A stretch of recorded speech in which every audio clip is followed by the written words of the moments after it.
The significance of the Washington Monument really needs no explanation now, but there are just a few details to fill in. On July 4th, 1848, the cornerstone of this monument was laid by Benjamin B. French, Grand Master of the Grand Lodge of the District of Columbia, as part of a Masonic ceremony. Hundreds of lodges contributed to the building of the monument, which contains 35 Masonic memorial stones interspersed with the rest. The numbers involved are quite intriguing with the Washington Monument. At the ground level, each side of the monument measures 55.5 feet, which is 666 inches exactly. The height of the obelisk is 555.5 feet, which is 6,666 inches. There are other more complicated numbers and combinations of numbers that are often centered on the number 13, also concealed within this structure. I won't go into them all individually, but in Chaldean numerology the number 13 represented a number indicating change of plans, place, and such like, and is not unfortunate as is generally supposed. In some of the ancient writings it is said, "He who understands the number 13 will be given power and dominion." It is a symbol of power which, if wrongly used, will wreak destruction upon oneself. It is a number of warning of the unknown or unexpected if it becomes a compound number in one's calculations. So the numbers themselves convey a message to the initiated. In this case it's saying that America represents a change of plan and location, which would mean the change away from France, and that it will be a country of great power. The Statue of Liberty is perhaps the most recognizable American landmark. Indeed, she is almost synonymous with the USA. It is quite widely known that the statue is a gift from France to America, but the details of the structure give the game away. The gift was in fact from the French Grand Orient Temple Masons to the Masons of America, in celebration of the centenary of the First Masonic Republic in 1884. It was commissioned by the French Mason Edward Le Bouillet, who wanted to create a giant statue replicating a goddess that the Masonic movement idolized. Le Bouillet was responsible for raising the finances necessary for the project and commissioned fellow Mason Frederick Bartholdi to produce the designs for the sculpture. It was then built by Gustave Eiffel, also a Freemason, who would sculpt this goddess of illumination from ancient times, the same goddess they had enthroned at Notre Dame. The Statue of Liberty remains the biggest idol of the goddess Ashera in the world today. Her name there is the Roman Libertas. Some who have recognized the Masonic link call her by her Egyptian name Isis. Really, it doesn't matter what name she's given, it's the same goddess from Babylon. Libertas in ancient Rome was the goddess of personal freedom and liberty, and was popular for her promotion of the idea that people should be free to do whatever feels good. She was called the matron goddess of prostitution because she promoted sexual freedom.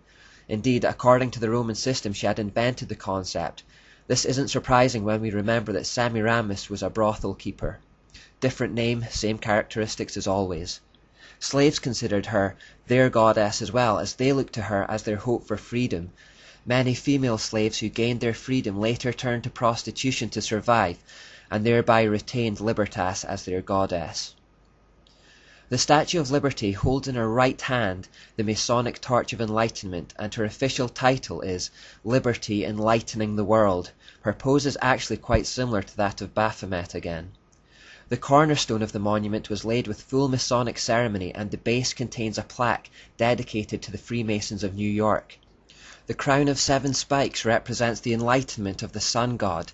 The idea was that the illumination could be focused down each of the 7 spikes, which would radiate to the 7 main land masses or continents of the world.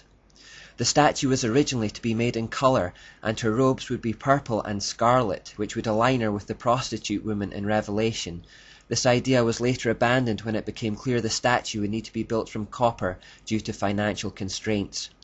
It has also been suggested that the sculptor, Bartholdi, had originally designed an effigy of Isis for the opening of the Suez Canal in Egypt in 1867. When it was rejected for that initial purpose, he merely adapted it slightly as the gift for New York Harbor. The Statue of Liberty is not just the largest idol of Asherah, it is the largest idol ever made by human hands, and beats the previous record holder, the Colossus of Rhodes, into a distant second place.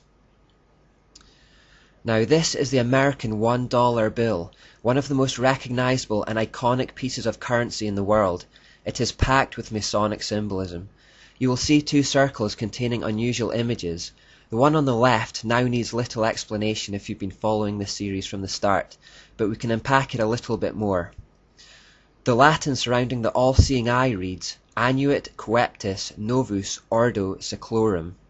This means announcing the birth of the New World Order. The occult agenda is to see the whole world come under a global system of governance, and the designers of the Great Seal here clearly saw that the Masons in America would make it a key player in the birth of that New World Order. Coincidentally, a form of inverted pentagram spelling out the word Mason can be found by connecting the first and last letters of some of the words together. There are also multiples of the number 13 in the dollar bill. For example, there are 13 layers in the pyramid. I'm just speculating here, but because there are believed to be 13 Illuminati family bloodlines in the world today, this could mean that these 13 families of power are the ones constructing the foundations upon which the capstone, Lucifer, or the Antichrist will come. The symbol on the right has just as much esoteric symbolism. Manly P. Hall writes, European mysticism was not dead at the time the United States of America was founded. The hand of the mysteries controlled in the establishment of the new government for the signature of the mysteries may still be seen on the Great Seal of the United States of America. Careful analysis of the seal discloses a mass of occult and Masonic symbols, chief among them the so-called American Eagle. The American Eagle upon the Great Seal is but a conventionalized phoenix.